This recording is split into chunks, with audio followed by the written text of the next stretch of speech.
Hello everyone, how are you all? I hope you all are fine. Welcome to Rama Learning Platform. So as you all know that कि हम seated science paper 2 की preparation कर रहे हैं। आज हमारा pedagogy का second class है। हमने अपने पिछले क्लास में पेडागोजी के कुछ क्वेश्चन सॉल्व किए थे और अपने कॉन्सेप्ट को समझा था। आज के क्लास में भी हम साइंस पेडागोजी के कुछ क्वेश्चन जो रिपीटेड भी हैं, इम्पॉर्टेंट भी हैं और कुछ क्वेश्चंस आपको टफ या फिर इजी लगेंगे। आज हम जैसे कि आपको पता है कि पेपर ऑनलाइन हुआ फिर ऑफलाइन हुआ तो थोड़ा टर्म मुश्किल किया गया। आज हम सीटेड साइंस पेडागोजी के कुछ जो कॉन्सेप्ट हमने पिछले क्लास में नहीं क्लियर किया था उसको आज के क्लास में हम डिस्कस करेंगे और ऐसे ही क्वेश्चंस के माध्यम से हम अपने पेडागोजी के सारे कॉन्सेप्ट को क्लियर कर लेंगे। ओके, जैसा कि आप सभी को पता है कि 10 नंबर की पेडागोजी आती है। अगर आप ढंग से प्रीवियस ईयर क्वेश्चंस भी कर ले तो मोर देन इनफ हो जाएगा। चलिए क्लास को स्टार्ट करते हैं। हमारा पहला क्वेश्चन आपके स्क्रीन पे क्वेश्चन दे रखा, which of the following is are true about the curricular practice currently being followed in schools. देखिए यहाँ पे दे रखा curricular practice currently being followed in schools, यानी कि यहाँ पे पूछा है कि स्कूलों में वर्तमान में पालन होने वाली पाठचर्या संबंधी गतिविधियों के संबंध में कौन सा कथन सही है। ओके, चलिए ऑप्शन चेक करते हैं। देखिए करिकुलर प्रैक्टिस दे रखा है। करिकुलर क्या होता है? करिकुलर एवरीथिंग जो भी रिलेटेड होता है आपके फॉर्मल एजुकेशनल करिकुलम से, यानी कि जो भी आपके औपचारिक से यानी औपचारिक शैक्षिक पाठचर्या से संबंधित जो भी वस्तु है आपका, मीन्स कि आपका हो गया including courses, subjects, materials, activities, जो भी डिजाइन किया जाता है बच्चों के अधिगम के लिए एजुकेशनल सेटिंग्स में, उनके शैक्षिक समायोजन में शिक्षण और अधिगम के लिए जो भी डिजाइन यानी कि अभिकल्पित किया जाता है वो सब आपका पाठचर्या यानी कि करिकुलर में आ जाता है। ओके, चलिए ऑप्शन चेक करते हैं। हमारा ऑप्शन नंबर ए दे रखा, science and mathematics are being thought integrated as science and technology in elementary classes. देखिए ये बात यहाँ पे बिल्कुल गलत है। यहाँ पे दे रखा कि प्रारंभिक कक्षाओं में विज्ञान और गणित को एकीकृत रूप से विज्ञान एवं प्रौद्योगिकी की तरह पढ़ाया जाता है, साइंस एंड टेक्नोलॉजी की तरह पढ़ाया जाता है। ये बात तो हमने नहीं देखा है कहीं भी, तो ये आपका पूरा गलत है। ऑप्शन नंबर ए आपका गलत है कि साइंस और मैथमेटिक्स को प्राइमरी क्लास में बच्चों को इंटीग्रेटेड रूप में आप साइंस एंड टेक्नोलॉजी पढ़ाते हो इंटीग्रेटेड सब्जेक्ट के रूप में। ऑप्शन नंबर बी दे रखा, physics, chemistry and biology are being taught integrated as science in secondary classes. देखिए ये बात आपका बिल्कुल सही है कि माध्यमिक कक्षाओं में भौतिकी, रसायन विज्ञान एवं जीव विज्ञान को एकीकृत रूप से विज्ञान की तरह पढ़ाया जाता है। ये बात आपका बिल्कुल सही है। देखिए सब्जेक्ट इंटीग्रेशन की बात करें यानी इंटीग्रेटेड अप्रोच की बात करें, अगर हम एकीकृत उपागम की बात करें तो सेकेंडरी क्लास में आपका सब्जेक्ट इंटीग्रेशन होता है फिजिक्स, केमिस्ट्री और बायोलॉजी, जो कि कंबाइंड होता है सिंगल सब्जेक्ट में जिसको हम साइंस बोलते हैं। ओके, सेकेंडरी क्लासेस मीन्स माध्यमिक कक्षा में, जैसे कि हम अपना एनसीईआरटी पढ़ रहे हैं क्लास 6 to 8 का, तो आप देखेंगे उसमें आपको क्लास 6 का अगर बुक लेंगे तो उसमें भी आपको फिजिक्स का भी चैप्टर देखने को मिलेगा, केमिस्ट्री का भी चैप्टर देखने को मिलेगा और बायोलॉजी का भी चैप्टर देखने को मिलेगा। राइट, फॉर एग्जाम्पल आप फिजिक्स से ले लिए साउंड, केमिस्ट्री से आप ले लिए physical change and chemical change या फिर एसिड, बेसिस एंड साल्ट्स, और बायोलॉजी से आप सेल ले लिए, रेस्पिरेशन ले लिए। ओके, तो आपका जो साइंस है तो साइंस का इंटीग्रेटेड सब्जेक्ट यानी सब्जेक्ट इंटीग्रेशन के रूप में वहाँ पे आपको physics, chemistry and biology combined होता है सिंगल सब्जेक्ट में, जिसे हम साइंस कहते हैं आपके सेकेंडरी क्लासेस में, मीन्स की माध्यमिक कक्षा में। ये बात आपका बिल्कुल सही है। इससे क्या होता है तो इंटीग्रेटेड अप्रोच से बच्चों में क्या होगा, यहाँ पे हॉलिस्टिक अंडरस्टैंडिंग विकसित होगी, यानी यहाँ पे एम होता है हमारा कि बच्चों में समग्र समझ यानी कि हॉलिस्टिक अंडरस्टैंडिंग विकसित हो सके। तो एकीकरण का उद्देश्य ही यही होता है कि विद्यार्थियों को उनके अंतर संबंधों को उजागर करके जो भी वैज्ञानिक सिद्धांत है उनकी समग्र समझ प्रदान करना। ओके, यहाँ पे आपका अंतर विषय प्रकृति भी देखने को मिलेगी, मीन्स की इंटरडिसिप्लिनरी जो नेचर होता है तो वो भी आपको देखने को मिलेगा, क्योंकि इंटीग्रेटेड साइंस सब्जेक्ट आपका इंटरडिसिप्लिनरी नेचर को भी दर्शाता है। ओके, जो हमारा साइंस है ये कैसे वास्तविक जीवन में अंतर क्रिया, जैसे कि मतलब वास्तविक जीवन में जो भी अनुप्रयोग होता है उनमें कैसे अंतर क्रिया करता है हमारा साइंस, तो इसलिए ये दिखाता है आपके इंटरडिसिप्लिनरी नेचर को। तीसरे हम इसके मेन उद्देश्य की बात करें तो वो होता है आपका एफिशिएंसी मीन्स की दक्षता। ओके, और चौथा अगर मेन उद्देश्य की बात करें तो वो होता है आपका अनुप्रयोग और संदर्भ मीन्स की कॉन्टेक्स्ट में बच्चों को सिखाना चाहिए, संदर्भ में बच्चों को सिखाना चाहिए। So physics, chemistry and biology are being thought integrated as science in secondary classes, क्योंकि बच्चों में होलिस्टिक अंडरस्टैंडिंग आती है, इनकी इंटर डिसिप्लिनरी जो नेचर है यानी अंतर विषय प्रकृति है वो जागृत होती है, उनमें दक्षता आती है, उनमें संदर्भ में जब सिखाया जाता है तो उनका आलोचनात्मक चिंतन जो होता है वो बढ़ता है, यानी कि क्रिएटिविटी आती है, उनके व्यवहारिक अनुप्रयोगों पर बल दिया जाता है। सो बी ऑप्शन तो हमारा करेक्ट है। ऑप्शन नंबर सी की बात करें तो सोशल साइंस एंड साइंस मतलब science and social science are being thought integrated as EVS in primary classes. देखिए ये बात भी बिल्कुल सही है कि हमारा जो साइंस है यानी कि विज्ञान और सामाजिक विज्ञान को इंटीग्रेटेड रूप में यानी कि सामाजिक विज्ञान और विज्ञान को प्राथमिक कक्षाओं में ईवीएस मीन्स की पर्यावरण अध्ययन नामक विषय में एकीकृत किया गया है। ओके, ये बात बिल्कुल सही है। देखिए ईवीएस में आपको समग्र शिक्षण देखने को मिलेगा मीन्स जो वैज्ञानिक ज्ञान है उनको सामाजिक, पर्यावरणीय और सांस्कृतिक पहलुओं से जोड़कर एक समग्र शिक्षण अनुभव प्रदान करता है ईवीएस। और प्रासंगिक अन्वेषण यानी कि प्रकृति हो गया, समुदाय हो गया, मतलब कि कॉन्टेक्सुअल एक्सप्लोरेशन जो होता है, ईवीएस थीम्स हो गए जैसे कि नेचर हो गए, कम्युनिटी हो गए, सोसाइटी हो गए, वो चिल्ड्रन को हेल्प करते हैं वर्ल्ड को एक्सप्लोर करने में। ईवीएस विषय बच्चों को प्रासंगिक रूप से सार्थक तरीके से उनके आसपास के जीवन का पता लगाने में मदद करता है। और वैचारिक संबंध की बात करें यानी कि आपके कॉन्सेप्चुअल कनेक्शन की बात करें तो ईवीएस में आपको वैचारिक संबंध भी देखने को मिलेगा। ईवीएस बच्चों को यह समझने में सक्षम बनाता है कि वैज्ञानिक अवधारणा और सामाजिक पहलू कैसे आपस में संबंधित है, जिससे उनके पर्यावरण की गहन समझ को बढ़ावा मिलता है ईवीएस में, राइट। और ईवीएस में आपको सहानुभूति और जिम्मेदारी भी देखने को मिलेगी। अगर आपने ईवीएस पढ़ा होगा तो आपने देखा होगा, देखिए ईवीएस बच्चों को अपने पर्यावरण और समाज के प्रति सहानुभूति और जिम्मेदारी की भावना विकसित करने के लिए प्रोत्साहित करता है, राइट। सो एक अलग अपना उद्देश्य है इन विषयों को पढ़ाने का। सो ऑप्शन नंबर सी भी हमारा करेक्ट है और बी भी हमारा करेक्ट है। तो चलिए ऑप्शन चेक करेंगे। देखिए आपका पहला ऑप्शन यहाँ पे करेक्ट हो जाएगा, B and C. Option number 1 is right. देखिए ए हमारा गलत था कि science and mathematics are being thought integrated as science and technology in elementary classes, ये बात बिल्कुल गलत है।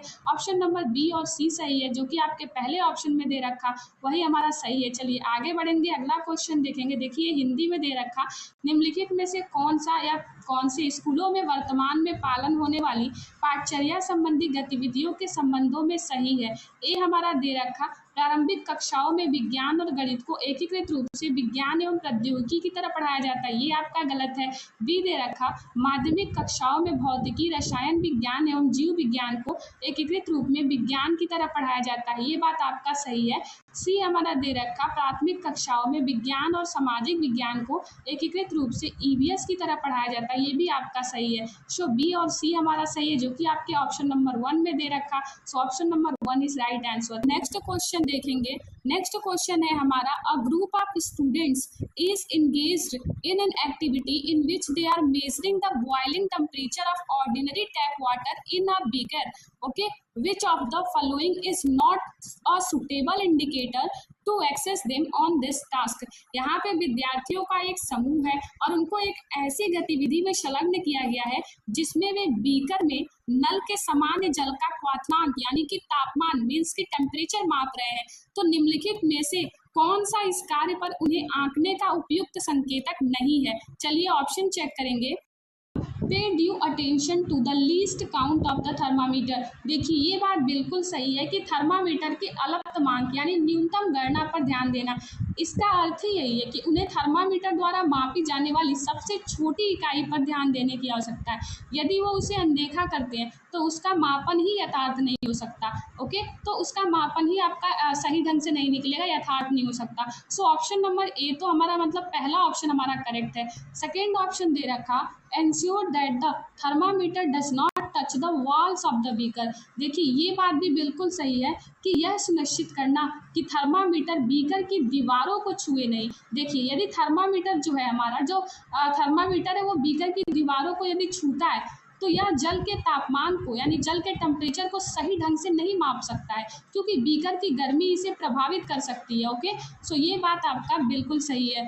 थर्ड ऑप्शन दे रखा measuring the boiling temperature as 100 degree Celsius. देखिए ये बात आपका बिल्कुल गलत है। क्वथनांक को 100 डिग्री सेल्सियस पर मापना यह आपका उपयुक्त नहीं है। क्यों? क्योंकि साधारण नल का जल पूछ दिया है वहाँ पे, तो साधारण नल का जल हमेशा 100 डिग्री सेल्सियस पर नहीं उबलता।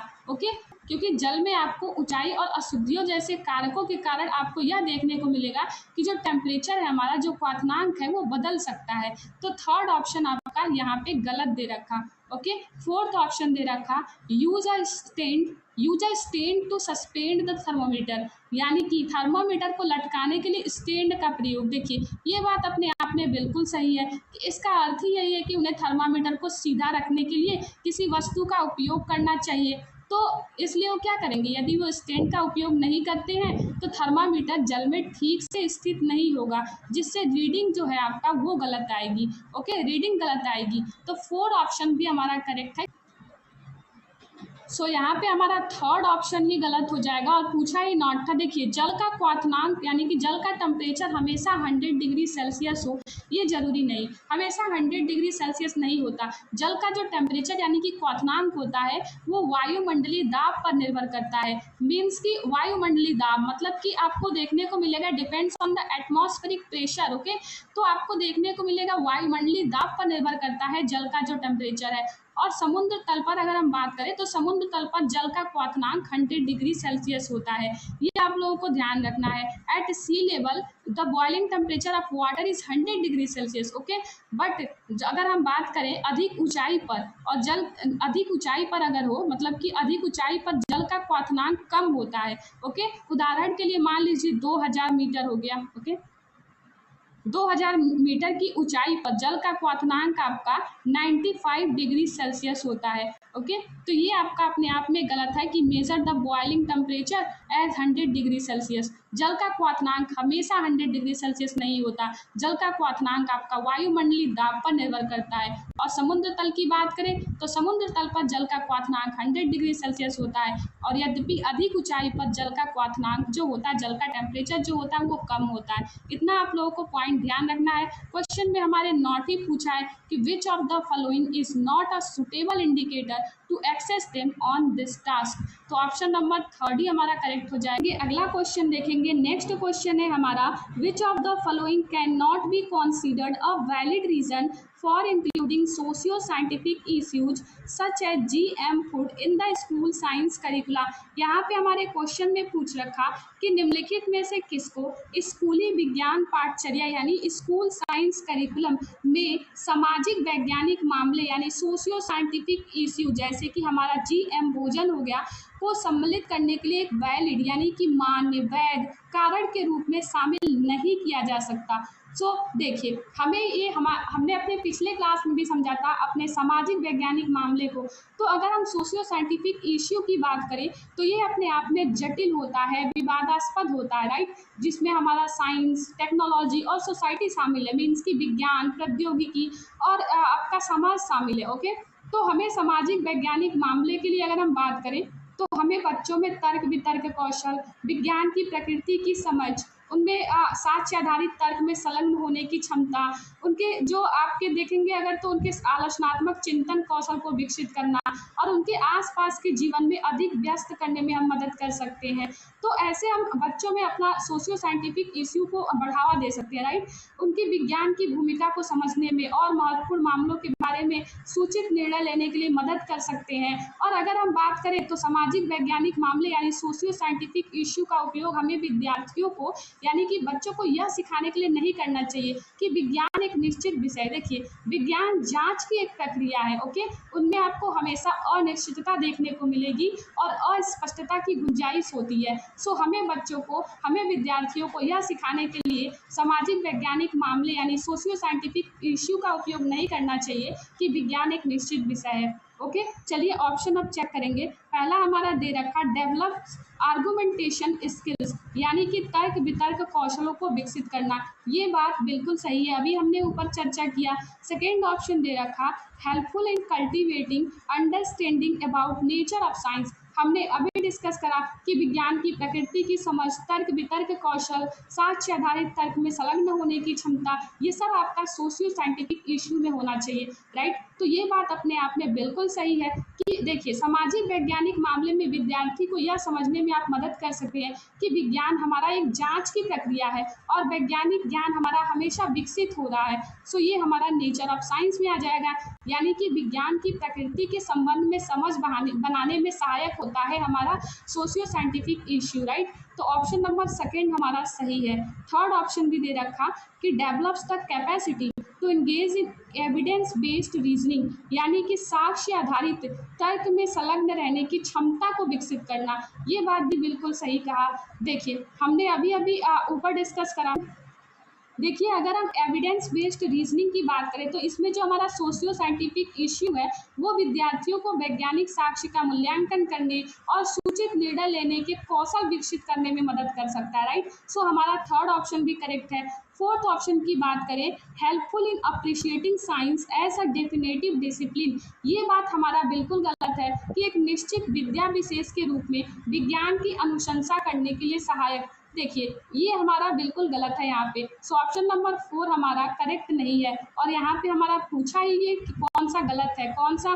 देखिए यहाँ पे दे रखा क्वेश्चन में which of the following can not be considered a valid reason, यानी कि कौन सा इसमें से एक मान्य कारण के रूप में यानी वैध कारण के रूप में शामिल नहीं किया जा सकता, including socio scientific issues such as GM food in the school science curriculum. तो हमारा फोर्थ ऑप्शन सही है क्योंकि पूछा ही गलत है और यही हमारा गलत है। Okay, so fourth option is right answer. देखिए हिंदी में अगर देखेंगे, निम्नलिखित में से किसको स्कूली विज्ञान पाठचर्या में सामाजिक वैज्ञानिक मामले जैसे जीएम भोजन को सम्मिलित करने के लिए एक मान यानी वैध कारण के रूप में शामिल नहीं किया जा सकता है। पहला ऑप्शन है हमारा तर्क वितर्क कौशलों को विकसित करना, सामाजिक आपका सोशियो साइंटिफिक इश्यू में ये बात बिल्कुल सही है। सेकेंड ऑप्शन की बात करें, विज्ञान की प्रकृति के संबंध में समझ बनाने में सहायक, ये बात भी सही है। थर्ड ऑप्शन की बात करें, साक्ष्य आधारित तर्क में संलग्न रहने की क्षमता को विकसित करना, ये बात भी बिल्कुल सही है। फोर्थ ऑप्शन हमारा यहाँ पे गलत है और हमारा पूछा ही गलत है, इसीलिए यही सही है। एक निश्चित विद्या विशेष के रूप में विज्ञान की अनुशंसा करने में सहायक, ये बात यहाँ पे पूरी तरह से गलत है। समझेंगे नेक्स्ट क्वेश्चन। हमारा अगला क्वेश्चन है, after teaching the chapter respiration in organisms in class 7th a teacher performs the following activity with her students. They take 3 test tubes and fill 3/4 of each with water. The test tubes are labeled A, B and C. They put a snail in test tube A water plant in test tube B, and in C they kept the snail and plant. Okay, the teacher then asked the student which test tube would have the highest concentration of carbon dioxide, means CO2. Which process skill is the teacher emphasizing in this case? देखिए यहाँ पे शिक्षिका कक्षा 7th में जीवों में श्वसन पाठ पढ़ाने के बाद शिक्षिका अपने विद्यार्थियों के साथ एक्टिविटी करती है, यानी कि निम्नलिखित गतिविधि करती है। कौन सा गतिविधि? सो देखिए वे 3 परख नलियाँ लेते हैं, यानी कि 3 टेस्ट ट्यूब्स लेते हैं, 3 टेस्ट ट्यूब्स लेते हैं। ओके, वे 3 टेस्ट ट्यूब्स लेते हैं। They take 3 test tube and fill 3/4 of each with water, यानी कि उसके बाद से वे प्रत्येक के 3/4 यानी कि 3/4 को जल से भर देते हैं। वो प्रत्येक टेस्ट ट्यूब के 3/4 को जल से भर देते हैं। उसके बाद से वो इन टेस्ट ट्यूब्स का नाम देते हैं, लेबल करते हैं ए, बी और C. They put a snail in test tube A. देखिए वो टेस्ट ट्यूब ए में, यानी कि देखिए परख नलियों को ए, बी एवं सी के रूप में अंकित करते हैं। उसके बाद से वे परख नली ए में यानी कि टेस्ट ट्यूब ए में घोंघा डाल देते हैं, स्नेल डाल देते हैं। ओके, टेस्ट ट्यूब ए में वो स्नेल डाल देते हैं, टेस्ट ट्यूब बी में वे वाटर प्लांट डालते हैं और water plant in test tube B. Okay, and in C they kept the snail and plant. Test tube C में वो प्लांट भी डालते हैं और घोंघा भी डालते हैं। ओके, यानी कि स्नेल और प्लांट दोनों डालते हैं टेस्ट ट्यूब सी में। उसके बाद से शिक्षिका पूछती है वहाँ पे कि विद्यार्थियों से कि किस परख नली में कार्बन डाइऑक्साइड का उच्चतम सांद्रण होगा, यानी कि हाईएस्ट कॉन्सेंट्रेशन होगा। तो इस मामले में हमें बताना है कि शिक्षिका किस प्रक्रिया कौशल पर बल दे रही है। तो देखिए यहाँ पे शिक्षिका यहाँ पे बच्चों से पूछ रही है, वो ये देखना चाहती है कि बच्चों को जब उसने रेस्पिरेशन इन ऑर्गेनिजम्स वाला चैप्टर पढ़ाया है तो बच्चे ने कितना सीखा, यानी कि स्टूडेंट्स ने मतलब कितना वहाँ पे लर्न किया है रेस्पिरेशन के बारे में, मीन्स कि how living things breathe. Okay, तो यहाँ पे बच्चे गेस करेंगे कि which test tube will have the most carbon dioxide, right. तो यहाँ पे बच्चे इन स्टेप्स को देखेंगे कि स्नेल है, वाटर प्लांट है, देखेंगे कि इसमें टेस्ट ट्यूब ए में सिर्फ स्नेल है, टेस्ट ट्यूब बी में सिर्फ वाटर प्लांट है, और टेस्ट ट्यूब सी में हमारा स्नेल भी है और वाटर प्लांट भी है। इट मीन्स वो प्रेडिक्ट करेंगे, अनुमान लगाएंगे कि टेस्ट ट्यूब सी में वो गेस करेंगे कि यहाँ पे ज़्यादा कार्बन डाइऑक्साइड हो सकता है, राइट। तो ऐसे प्रेडिक्ट करेंगे। तो ये स्किल उनको हेल्प करेगा अप्लाई करने में कि उन्होंने कितना लर्न किया है, वो मतलब कि वो फिगर आउट करेंगे, आउटकम फिगर आउट करेंगे रेस्पिरेशन इन ऑर्गेनिजम्स का।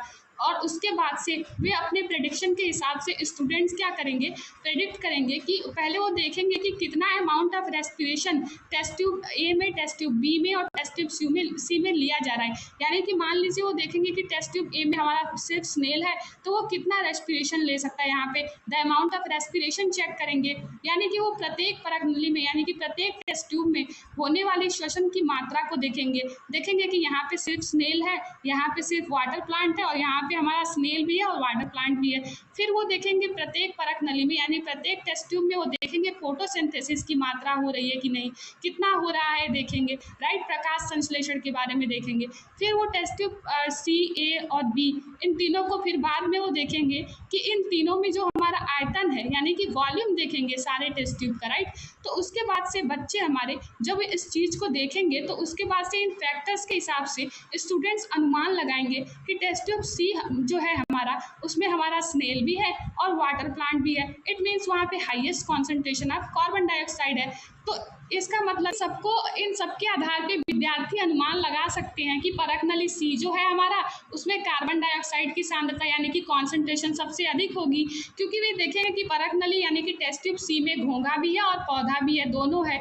तो स्नेल और पौधा दो, जैसे कि मतलब स्नेल जो है वो पौधे द्वारा प्रकाश संश्लेषण करने की तुलना में अधिक सांस ले रहा है, राइट। तो ये सब देख के वे अनुमान लगा सकते हैं कि स्नेल जो है यानी कि जो घोंघा है वो प्लांट द्वारा प्रकाश संश्लेषण यानी कि फोटोसिंथेसिस करने की तुलना में अधिक सांस ले रहा है। तो ये सब देखने के बाद वो पूर्वानुमान प्रक्रिया कौशल जो है वही शिक्षिका इस पे बल दे रही है। चलिए ऑप्शन चेक करेंगे।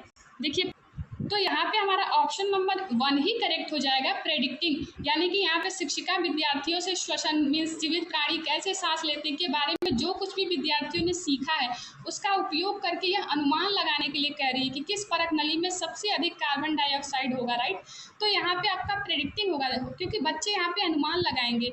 हमारा पहला ऑप्शन ही सही हो जाएगा। देखिए सेकेंड ऑप्शन दे रखा एस्टिमेटिंग। एस्टिमेटिंग में क्या होता है, ये भी एक तरह का आकलन है। इसमें मतलब कि बच्चे जो है वो क्लोज गेस करेंगे, जैसे कि मेजरमेंट या फिर क्वांटिटी के बारे में गेस करेंगे बिना किसी प्रिसाइज टूल्स का यूज किए बगैर। ओके, बिना किसी प्रिसाइज टूल्स का यूज किए बगैर बच्चे यहाँ पे क्लोज गेस करेंगे अबाउट अ मेजरमेंट या फिर क्वांटिटी के बारे में। ओके, तो उसी को हम कहते हैं एस्टिमेटिंग। और थर्ड ऑप्शन दे रखा मेजरिंग। ओके, मेजरिंग दे रखा यानी कि मापन। तो ये हमारा इन्वॉल्व होता है, मतलब टूल्स का यूज करके इन्वॉल्व होता है फाइंड करने के लिए, एग्जैक्ट वैल्यू फाइंड करने के लिए क्वांटिटी का, जैसे कि लेंथ हो गया, वेट हो गया, वॉल्यूम हो गया। तो ये मापन में हमारे आ जाता है। जैसे कि इसमें किसी भी मात्रा का आप यथार्थ मान निकालते हैं, जैसे लंबाई, भार, आयतन, ये ज्ञात करने के लिए आप उपकरणों का उपयोग करते हैं। देखिए एस्टिमेटिंग में आप उपकरणों का उपयोग नहीं करते, उनका आप अनुमान लगाते हैं कि यथार्थ उपकरणों का उपयोग किए बिना ही आप किसी भी माप का या फिर मात्रा के बारे में बारीकी से अनुमान लगाते हैं एस्टिमेटिंग में। बट मेजरिंग में आप किसी उपकरण का उपयोग करके उनका आयतन ज्ञात करते हैं, लंबाई ज्ञात करते हैं, भार ज्ञात करते हैं। ओके, तो ये सब आपका मेजरिंग में आ जाता है। फोर्थ ऑप्शन है हमारा क्वेश्चन रेजिंग, यानी कि प्रश्न उठाना। तो यहाँ पे देखिए बच्चे जो हैं वो क्यूरियस होंगे प्रश्न को पूछने में, मतलब वहाँ पे एक्सप्लोर करने में, तो समझ में आएगा कि उन्होंने टॉपिक को कितना समझा, अंडरस्टैंड कितना किया, राइट। तो किसी भी विषय को जानने और समझने के लिए जो भी विचारशील और जिज्ञासु प्रश्न पूछने का कार्य जो आता है वो क्वेश्चन रेजिंग में आता है, राइट। क्वेश्चन रेजिंग में। तो यहाँ पे शिक्षिका हमारा ना तो एस्टिमेटिंग की बात कर रही है, ना तो मेजरिंग की बात करें कि किसी चीज़ का मापन करिए आप किसी टूल्स का प्रयोग करके, ना एस्टिमेटिंग की बात करें कि किसी बिना किसी टूल्स का प्रयोग किए आप अनुमान लगाइए किसी मापन का, राइट। यहाँ पे वो तो पूछ रही है कि कार्बन डाइऑक्साइड की मात्रा किसमें अधिक है, सांद्रता किसमें अधिक है, राइट। क्वेश्चन रेजिंग की बात भी नहीं हो रही कि बच्चे को यहाँ पे प्रश्न पूछने के लिए नहीं कह रही है, वो तो बच्चों से पूछ रही है कि किसमें हाईएस्ट कॉन्सेंट्रेशन ऑफ CO2 होगा। तो बच्चे यहाँ पे प्रेडिक्ट करेंगे, अनुमान लगाएंगे, क्योंकि ना तो यहाँ पे मापन करना है और ना ही यहाँ पे किसी भी चीज़ का आपको किसी के बारे में प्रश्न पूछना है। यहाँ बच्चों को बताना है, प्रेडिक्ट करना है, अनुमान लगाना है कि तीनों टेस्ट ट्यूब में से किसमें CO2 की सांद्रता अधिक होगी। ओके, आई होप आप लोग समझ गए होंगे। चलिए आगे बढ़ेंगे, अगला क्वेश्चन देखेंगे। देखिए वही चीज़ आपका हिंदी में दे रखा, कक्षा 7th में जियो में श्वसन पाठ पढ़ाने के पश्चात शिक्षिका अपने विद्यार्थियों के साथ निम्नलिखित गतिविधि करती है। वे 3 परख नलियाँ लेते हैं तथा प्रत्येक के 3/4 यानी कि 3/4 को जल से भर देते हैं। परख नलियों को A, B एवं C के रूप में अंकित करते हैं। वे परख नली A में घोंघा यानी कि स्नेल डाल देते हैं, परख नली B में वाटर प्लांट यानी जल पादप डाल देते हैं और C में वे घोंघा और प्लांट यानी कि स्नेल और पादप मतलब प्लांट दोनों रख देते हैं। शिक्षिका तब विद्यार्थियों से पूछती है कि किस परख नली में CO2 का यानी कार्बन डाइऑक्साइड का उच्चतम सांद्रण होगा। इस मामले में शिक्षिका किस प्रक्रिया कौशल पर बल दे रही है। तो पहला ऑप्शन आपका करेक्ट हो जाएगा, पूर्वानुमान। ना तो यहाँ शिक्षिका अनुमान लगाने की बात करी, ना मापन, ना प्रश्न करने, यहाँ पूर्वानुमान लगाने की बात करी है, क्योंकि शिक्षिका ने यहाँ पे चैप्टर पढ़ा दिया है और उसके बाद वो पूछ रही है। तो यहाँ बच्चे चैप्टर को कितना समझे रेस्पिरेशन वाले, तो उस चीज़ को अनुमान लगा के जो चैप्टर में शिक्षिका ने पढ़ाया रेस्पिरेशन से रिलेटेड उसको अनुमान लगा के बताएंगे कि किसमें CO2 की सांद्रता सबसे अधिक होगी। तो यहाँ पे बच्चे अनुमान लगाएंगे कि जो शिक्षिका है वो विद्यार्थियों से श्वसन संबंधी यानी जीवित प्राणी कैसे सांस लेते हैं के बारे में बच्चों ने जो कुछ भी सीखा है, जो शिक्षिका ने पढ़ाया है, उसका प्रयोग करके अनुमान लगाने के लिए कह रही है शिक्षिका। तो ये हमारा पूर्वानुमान जो फर्स्ट ऑप्शन है वही करेक्ट हो जाएगा। ओके, क्योंकि शिक्षिका ने ऑलरेडी पाठ को टीच कर दिया यानी कि पढ़ा दिया है, उसके बाद पूछ रही है और उसी से रिलेटेड क्वेश्चन पूछ रही है। नेक्स्ट क्वेश्चन देखेंगे। नेक्स्ट क्वेश्चन है हमारा, which of the following is not correct with respect to the activities suggested as part of extended learning in text books. यानी कि यहाँ पे दे रखा आपका एक्सटेंडेड लर्निंग मीन्स विस्तारित अधिगम। तो यहाँ पे पूछा है कि पाठ्य पुस्तकों में विस्तारित अधिगम के भाग के रूप में प्रस्तावित जो गतिविधियां एक्टिविटीज सजेस्टेड, तो जो प्रस्तावित गतिविधियां हैं उनके संबंध में निम्नलिखित में से कौन सा कथन सही नहीं है। देखिए यहाँ पे एक्सटेंडेड लर्निंग यानी कि विस्तारित अधिगम गतिविधि की बात करी गई है। इसमें बच्चों को आलोचनात्मक चिंतन कौशल के विकास के लिए इसमें मदद किया जाता है, बच्चों को स्वतंत्र शिक्षार्थी बनाने के लिए मदद किया जाता है, इसमें बच्चों में व्यापक दृष्टिकोण उत्पन्न होते हैं। तो यहाँ पे आपका सिर्फ एक ही मतलब कि हम ये नहीं कह सकते कि इनका प्राथमिक आधार सिर्फ मूल्यांकन होता है, इनका प्राथमिक आधार मूल्यांकन नहीं होता, इनका जो मेन उद्देश्य होता है ये स्वतंत्र शिक्षण और अन्वेषण को प्रोत्साहित करना होता है। ओके, बच्चों में जो नई नई गतिविधियां हैं, नए कौशल हैं, ज्ञान विकसित करने में ये सब मदद करती हैं। ओके, उन्होंने जो सीखा है उसमें मतलब कि जो सृजनात्मकता तरीकों से प्रयोग करने में ये सब मदद करता है एक्सटेंडेड लर्निंग। ओके, बच्चों में आलोचनात्मक चिंतन कौशल विकसित करना, तो ये सारा आपके एक्सटेंडेड लर्निंग में आ जाता है, ये आप लोगों को ध्यान रखना है। चलिए ऑप्शन चेक करेंगे। पहला ऑप्शन हमारा दे रखा, this are important value additions to children's repertoire of knowledge and skills. यानी कि यहाँ पे दे रखा कि ये बच्चों के ज्ञान एवं कौशल के रंग पटल के लिए महत्वपूर्ण मूल्य संवर्धन है। देखिए ये बात आपका यहाँ पे बिल्कुल सही है कि this are important value additions to children repertoire of knowledge and skills. ये बात बिल्कुल सही है, क्योंकि अगर हम विस्तारित शिक्षण गतिविधियां की बात करें तो विद्यार्थियों को नए कौशल और ज्ञान विकसित करने में मदद करता है। यहाँ पे मतलब value additions to children repertoire of knowledge and skills, तो जो उन्होंने सीखा है उसे नए और सृजनात्मक तरीकों से प्रयोग करने में मदद कर सकती है। यहाँ पे ये बात हो रही है, तो ये बात आपका बिल्कुल सही है। सेकेंड ऑप्शन दे रखा, this form an important basis of students evaluation. यही बात आपका गलत है कि ये विद्यार्थियों के मूल्यांकन का महत्वपूर्ण आधार बनती है। और हमारा पूछा था नॉट, तो ये ऑप्शन आपका गलत हो जाएगा कि ये विद्यार्थियों के मूल्यांकन का महत्वपूर्ण आधार बनती है। ये कहना यहाँ पे गलत है, क्योंकि ये हमेशा सत्य नहीं होता है। अगर हम विस्तारित अधिगम गतिविधियां की बात करें तो आपको अधिक सीखने में मदद करने के लिए होती है। मतलब कि जो हमने अभी हमारे क्वेश्चन में पूछ रखा है विस्तारित अधिगम गतिविधि, यानी कि जो भी आपके एक्सटेंडेड लर्निंग है उसके बारे में पूछ रखा, तो वहां पे आपको देखने को मिलेगा कि आपको मतलब कि जो भी उसमें आपको अधिक सीखने में मदद करने के लिए होता है एक्सटेंडेड लर्निंग, लेकिन उनका उपयोग हमेशा आपको श्रेणी कर या मूल्यांकन करने के लिए नहीं किया जा सकता कि आप कक्षा में कितना अच्छा प्रदर्शन करें, इन सब के लिए नहीं किया जा सकता। तो सेकेंड ऑप्शन हमारा गलत है। ओके, थर्ड ऑप्शन दे रखा some of this require students to collect information of various kinds and draw conclusions on their own. देखिए, ये बात भी बिल्कुल सही है कि इनमें से कुछ में विद्यार्थियों द्वारा some of this require students to collect information, यानी कि विभिन्न प्रकार की सूचना एकत्र करने की और स्वयं निष्कर्ष निकालने की आवश्यकता है, यानी कि draw conclusions on their on. तो ये बात भी आपका बिल्कुल सही है। फोर्थ ऑप्शन दे रखा some of this enhance children's interaction with experts teachers and society at large. इनमें से कुछ बृहद रूप से विशेषज्ञों यानी कि इंटरेक्शन विद एक्सपर्ट्स शिक्षकों यानी कि टीचर्स एवं समाज यानी कि सोसाइटी एट लार्ज, मतलब कि समाज के साथ बच्चों की अंतःक्रिया को बढ़ाती है ज्यादा, इंटरेक्शन दे रखा। तो फोर्थ ऑप्शन भी हमारा करेक्ट है। इट मीन्स हमारा सेकेंड ऑप्शन गलत था और यहाँ पे पूछा ही गलत है, तो वही हमारा ऑप्शन नंबर सेकेंड सही हो जाएगा कि this form an important basis of students evaluation. ये बात यहाँ पे बिल्कुल गलत है। Okay, so option number second is right answer. देखिए, अगर हम बात करें विस्तारित अधिगम यानी एक्सटेंडेड लर्निंग के बारे में और पॉइंट, तो इनका उपयोग आपको नियमित पाठचर्या के पूरक के रूप में देखने को मिल सकता है। ओके, इनका उपयोग आपको विद्यार्थियों को उनकी रुचियों का पता लगाने में और उनको अधिक अवसर देने के लिए किया जा सकता है, एक्सटेंडेड लर्निंग। फिर उनका उपयोग विद्यार्थियों को समस्या समाधान कौशल जो होता है उसको विकसित करने में मदद के लिए किया जा सकता है, जो हमारा एक्सटेंडेड लर्निंग होता है।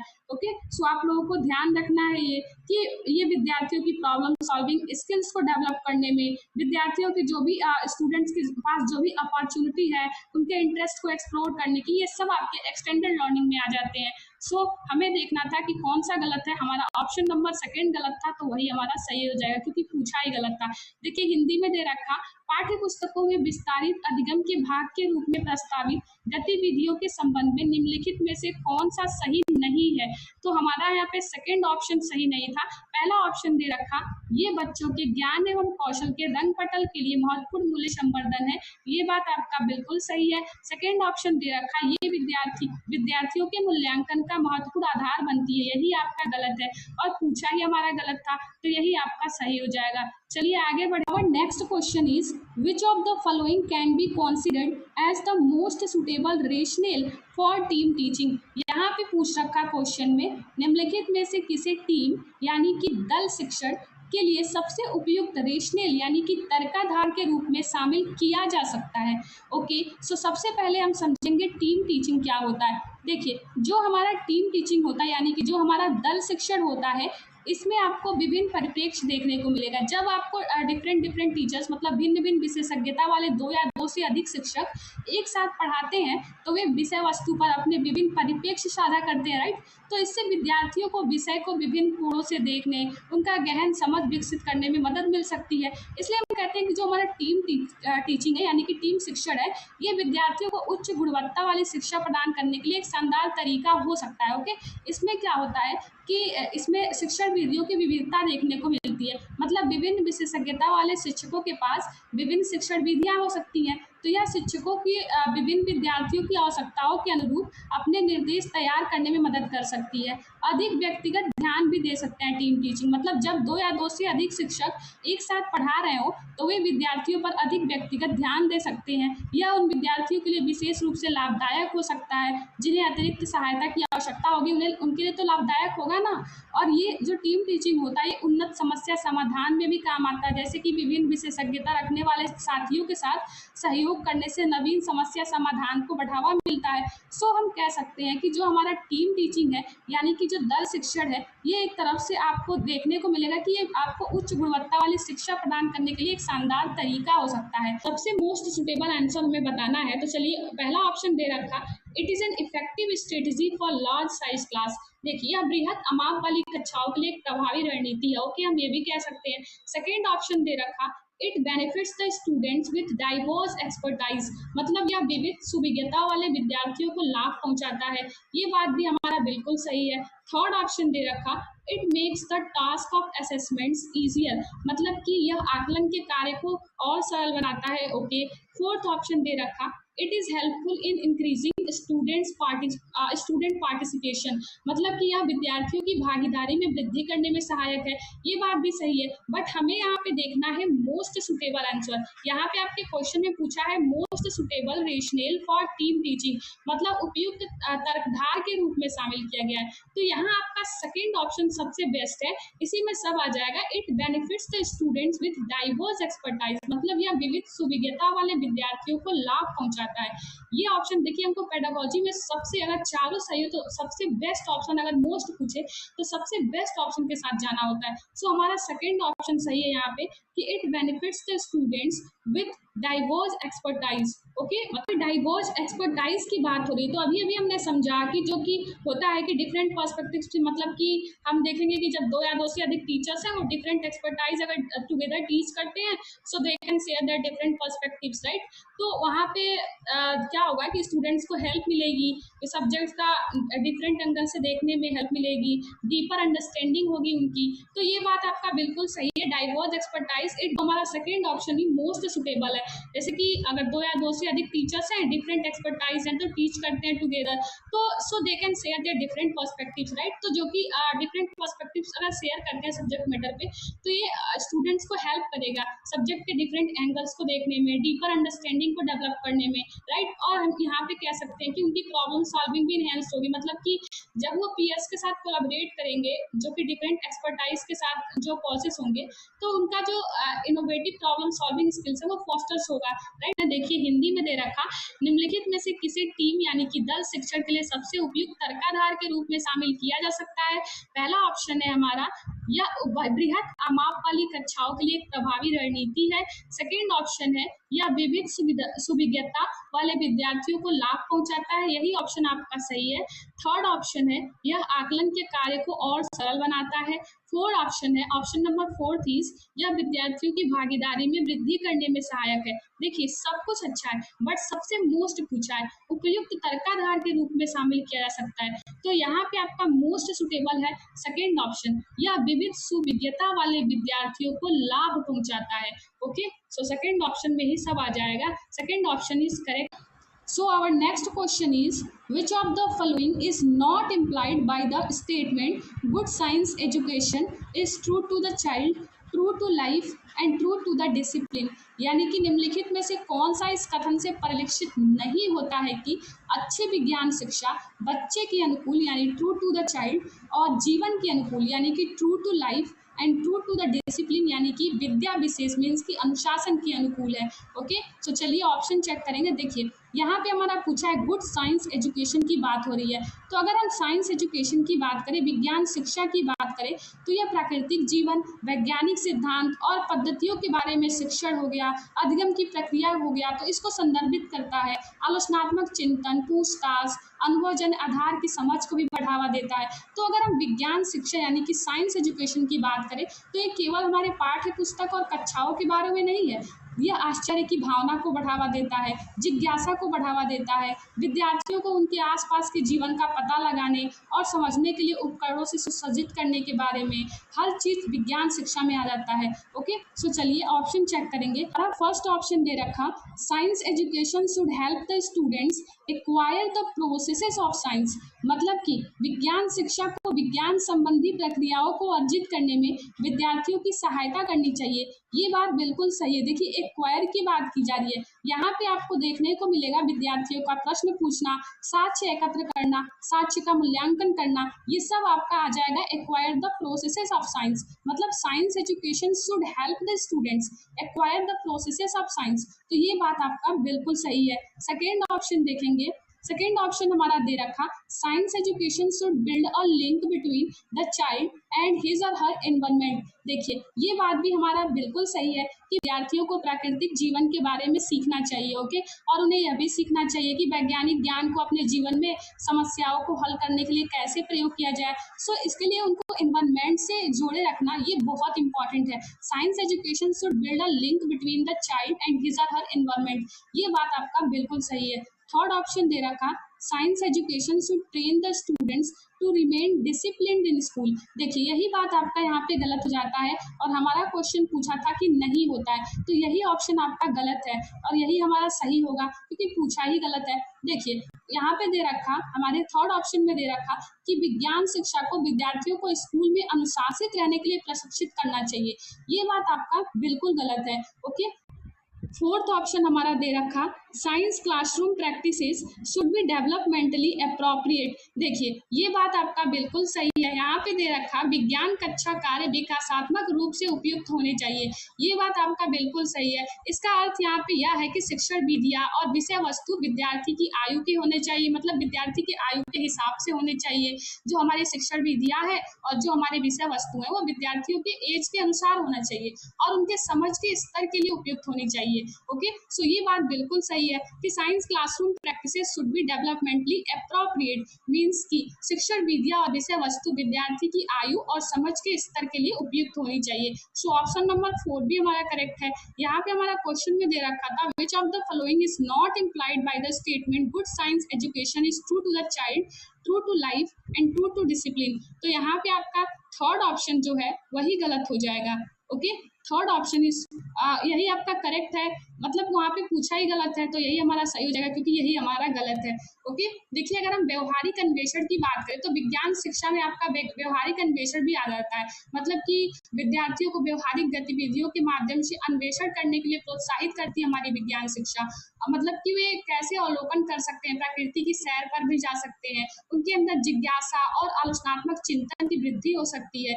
मतलब विद्यार्थियों को प्रश्न पूछने, उत्तर खोजने के लिए प्रोत्साहित करके हम उनके जिज्ञासा को बढ़ावा देते हैं और विज्ञान शिक्षा हमारी उनकी आलोचनात्मक चिंतन कौशल को भी विकसित करती है। सो हमारी जो विज्ञान शिक्षा है ये अपने आप में आप देखेंगे तो मतलब कि विद्यार्थियों की सूचना का मूल्यांकन करने, उनके सूचित निर्णय लेने और समस्याओं के हल करने में सब में मदद करती है हमारी विज्ञान शिक्षा, यानी साइंस एजुकेशन। सो यहाँ पे हमारा थर्ड ऑप्शन गलत है और यही हमारा सही हो जाएगा क्योंकि पूछा ही गलत है। ओके, आगे बढ़ेंगे, अगला क्वेश्चन देखेंगे जो कि लास्ट क्वेश्चन है आपका आज की क्लास का। क्वेश्चन दे रखा, which of the following would be the most suitable activity to introduce the concept of image formation in spherical mirrors to class 7th students. यानी कि यहाँ पे पूछा है कि कौन सा मोस्ट सुटेबल एक्टिविटी रहेगा, आपको कॉन्सेप्ट पढ़ाना है इमेज फॉर्मेशन का स्फेरिकल मिरर्स के, तो आपको इंट्रोड्यूस करने के लिए कौन सा सबसे मोस्ट सुटेबल एक्टिविटी रहेगा क्लास 7 के स्टूडेंट्स के लिए। मतलब कि आपको बताना है कि विद्यार्थियों में गोलीय दर्पणों में प्रतिबिंब रचना की अवधारणा को प्रस्तुत करने के लिए जो हमारी नीचे गतिविधि दी गई है उनमें से कौन सा सबसे उपयुक्त गतिविधि है, आपको बताना है यहाँ कक्षा 7 के स्टूडेंट्स को। ओके, सो देखिए, सबसे पहले हम ऑप्शंस पे चलने से पहले हम बात करेंगे स्फेरिकल मिरर्स के बारे में थोड़ा सा। देखिए, जो हमारा स्फेरिकल मिरर्स होता है जिसको हम हिंदी में गोली दर्पण कहते हैं, गोली दर्पण की बात करें तो इनका जो सरफेस होता है वो कर्व रिफ्लेक्टिव होता है, मतलब कि इनको हम हिंदी में अगर बोले तो वक्र परावर्तक सतह होती है। ओके, तो जो लाइट रेज जो होती है हमारी, तो वो या तो आपके देखने को मिलेगा यहाँ पे या तो कन्वर्स यानी कि या तो कॉन्केव देखने को मिलेगा या फिर डाइवर्स यानी कि आपको कॉन्वेक्स देखने को मिलेगा। ओके, या तो कॉन्केव देखने को मिलेगा या फिर कॉन्वेक्स देखने को मिलेगा लाइट रेज। ओके, कॉन्केव यानी कि या तो आपको कॉन्वर्स देखने को मिलेगा या तो आपको डाइवर्स यानी कि कॉन्वेक्स देखने को मिलेगा, जो कि आपका फॉर्म करेगा रियल या फिर वर्चुअल इमेजेस। ओके, तो देखिए, अगर हम हिंदी में बात करें तो जो प्रकाश किरणें हैं वो या तो मतलब अभिसरण मीन्स की अवतल या फिर विचलन मीन्स की उत्तल। ऑप्शंस चेक करेंगे। हमारा पहला ऑप्शन दे रखा, students are asked to observe their images at various positions in a plane mirror. यानी कि देखिए, ये एक्टिविटी आपको माइट हेल्प करेगा स्टूडेंट्स को समझाने में कि कैसे रिफ्लेक्शंस वर्क करते हैं, राइट। बट ये डायरेक्टली उस चीज से, उस कॉन्सेप्ट से रिलेट नहीं करता, image formation in spherical mirror से रिलेट नहीं करता ये डायरेक्टली, राइट। हाँ, अगर ये आपको रिफ्लेक्शन समझाना है बच्चों को तो it is better suited, right. मतलब कि आप बच्चों को रिफ्लेक्शन अगर समझाना चाहते हैं, कॉन्सेप्ट ऑफ रिफ्लेक्शन समझाना चाहते हैं, तो ये इंट्रोड्यूस करने के लिए बेटर सूट कर सकता है, राइट। तो ये हमारा ऑप्शन नहीं होगा। हमें यहाँ पे बताना है कि आपको रिलेट करना है concept of image formation in spherical mirror से, राइट। सो ये हमारा ऑप्शन सही नहीं है। सेकेंड ऑप्शन दे रखा, students are asked to play with shiny steel spoons and observe their images in them। देखिए, यही ऑप्शन आपका सही हो जाएगा। इस एक्टिविटी में क्या होगा, इस एक्टिविटी में बच्चे जो हैं वो कॉन्सेप्ट ऑफ इमेज फॉर्मेशन के क्लोजर रहेंगे। मतलब कि उनको शाइनी स्पून्स देखने को मिलेगा जो कि एक्ट करेगा कर्व्ड मिरर्स जैसा, राइट। कर्व्ड मिरर्स जैसा एक्ट करेगा। जो हमारा शाइनी स्पून्स होगा वो आपके कर्व्ड मिरर जैसा एक्ट करेगा, राइट। और स्टूडेंट्स को शो करेगा कि कैसे जो रिफ्लेक्शंस हैं वो चेंज होते हैं जब वो मूव करते हैं स्पून को, तो राइट। सो ये ऑप्शन आपका बिल्कुल सही है। चलिए थर्ड ऑप्शन चेक करेंगे। फिर भी students are explain the laws of reflection.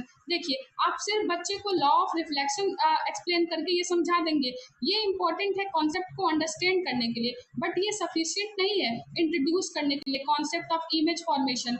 Spherical mirror की कॉन्सेप्ट ऑफ इमेज फॉर्मेशन को, मतलब कि कॉन्सेप्ट ऑफ इमेज फॉर्मेशन को इंट्रोड्यूस करने के लिए ये आपका सफिशिएंट नहीं होगा। ये आप एक्सप्लेन कर देंगे लॉ ऑफ रिफ्लेक्शन, तो राइट, ये इंपॉर्टेंट कॉन्सेप्ट आप समझा सकते हैं, बट ये आपके लिए सफिशिएंट नहीं है बच्चों को इंट्रोड्यूस करने के लिए इमेज फॉर्मेशन के कॉन्सेप्ट को, जो कि स्फेरिकल मिरर्स का, राइट। सो ये ऑप्शन भी आपका गलत हो जाएगा। फोर्थ ऑप्शन दे रखा, students have explain the processes of drawing रे डायग्राम्स इन कर्व्ड मिरर्स। देखिए, ये बात भी आपका बिल्कुल गलत है कि आप बच्चों को बता देंगे कि रे डायग्राम्स बनाइए कर्व्ड मिरर्स का, राइट। तो ये आपका बिल्कुल गलत हो जाएगा। आप बच्चों को, मतलब कि यहाँ पे दे रखा कि students have explain the process of drawing रे डायग्राम्स इन कर्व्ड मिरर्स।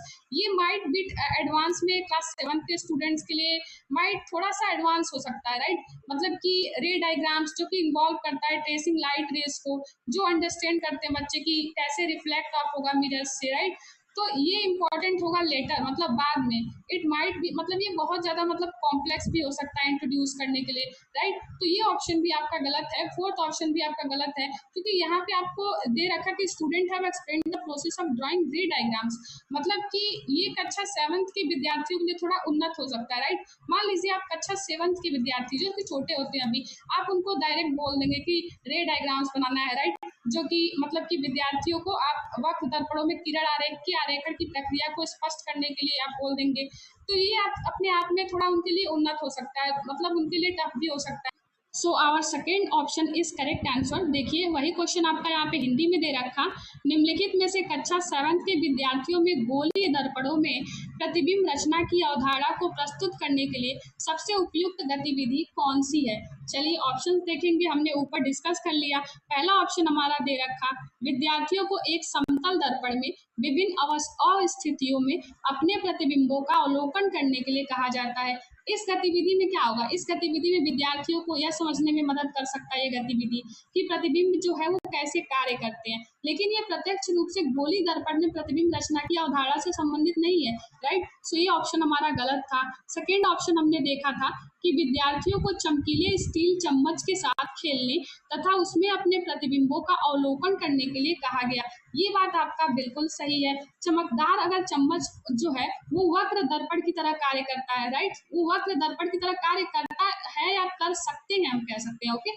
तो जो विद्यार्थियों को ये दिखाते हैं कि चम्मच हिलाने पर उनका प्रतिबिंब जो है वो कैसे परिवर्तित होता है, राइट। सो ये अपने आप में बिल्कुल सही है। थर्ड ऑप्शन हमारा दे रखा, देखिए, सिर्फ आप नियम स्पष्ट कर देंगे तो ये गोली दर्पण में प्रतिबिंब रचना की अवधारणा को प्रस्तुत करने के लिए पर्याप्त नहीं है, राइट। सो ये ऑप्शन तो हमारा ऐसे ही गलत हो जाएगा। सिर्फ हम नियम स्पष्ट कर देंगे डायरेक्ट, तो इससे विद्यार्थी कैसे समझेंगे। ये आप लोगों को अगर देखा जाए तो ये समझने के लिए एक महत्वपूर्ण अवधारणा है, लेकिन गोली दर्पण में प्रतिबिंब रचना की अवधारणा को प्रस्तुत करने के लिए पर्याप्त नहीं है, राइट। फोर्थ ऑप्शन हमारा दे रखा, विद्यार्थियों को वक्र दर्पणों में किरण आरेख के आरेखन की प्रक्रिया स्पष्ट की जाती है। देखिए, ये बात क्लास 7 के विद्यार्थियों के लिए थोड़ा उन्नत हो सकता है, क्योंकि किरण आरेख में यह समझने के लिए प्रकाश किरणों का पता लगाना शामिल है कि वे दर्पणों से कैसे परिवर्तित होती हैं। यद्यपि यह बाद में महत्वपूर्ण हो सकता है, हम कह सकते हैं कि बाद में महत्वपूर्ण है। इस स्तर पर इस अवधारणा को प्रस्तुत करना आपको देखेंगे तो जटिल भी हो सकता है, कॉम्प्लेक्स भी होता है, वो भी क्लास 7 के स्टूडेंट्स को, राइट। तो आप देखेंगे कि यहाँ पे हमारा सेकेंड ऑप्शन जो है वो सही हो जाएगा कि विद्यार्थियों को चमकीले स्टील चम्मच के साथ खेलने तथा उसमें अपने प्रतिबिंबों का अवलोकन करने के लिए कहा गया। देखिए, अगर हम इसका अलग मेथड भी देखें गोली दर्पणों में प्रतिबिंब रचना की अवधारणा को प्रस्तुत करने का, तो आप विभिन्न प्रकार के प्रतिबिंब बनाने के लिए विभिन्न प्रकार की वस्तुओं का उपयोग कर सकते हैं, जिससे विद्यार्थियों को यह देखने में मदद मिलेगा कि प्रतिबिंब जो है वो कैसे बनाई जा सकती है। फिर आप वस्तुओं पर प्रकाश डालने के लिए टॉर्च का उपयोग कर सकते हैं, जिससे प्रतिबिंबों को देखने के लिए उनका आसान हो जाएगा, मतलब प्रतिबिंबों को देखना आसान हो जाएगा। फिर आप प्रतिबिंब कैसे बनती है यह दिखाने के लिए आप किरण आरेख बना सकते हैं, राइट। तो उससे क्या होगा, उससे विद्यार्थियों को प्रतिबिंब रचना की प्रक्रिया की कल्पना करने में मदद मिलेगी। सो यहाँ पे आपका सेकंड ऑप्शन सही हो जाएगा, विद्यार्थियों को चमकीले स्टील चम्मच के साथ खेलने, उसमें अपने प्रतिबिंबों का अवलोकन करने के लिए कहा गया है। ये बात आपका बिल्कुल सही हो जाएगा। इस गतिविधि में आपके देखेंगे कि विद्यार्थियों को यह समझने में मदद करेगा कि जो मतलब कि जो चमकदार चम्मच होते हैं वो वक्र दर्पण की तरह कार्य कर सकते हैं। तो विद्यार्थियों को दिखाते हैं कि चम्मच हिलाने पर उनका प्रतिबिंब जो है वो कैसे परिवर्तित होता है। सो सेकेंड ऑप्शन हमारा करेक्ट हो जाएगा। ये था आपका पेडागोजी का कुछ क्वेश्चन जो हमने आज के क्लास में सॉल्व किया। मिलते हैं नेक्स्ट क्लास में। आई होप आप लोगों को आज का क्लास हेल्पफुल लगा हो। देखिए, हम क्वेश्चंस के माध्यम से ही अपने पेडागोजी के सारे कॉन्सेप्ट को टैकल कर लेंगे, ताकि जब आप पेपर देने जाएं तो आपको क्वेश्चंस एकदम इजीली समझ में आए और आप उसको एकदम इजीली सॉल्व कर सकें। तो चलिए मिलते हैं नेक्स्ट क्लास में, तब तक के लिए पढ़ते रहिए, अपना ध्यान रखिए। Thank you so much.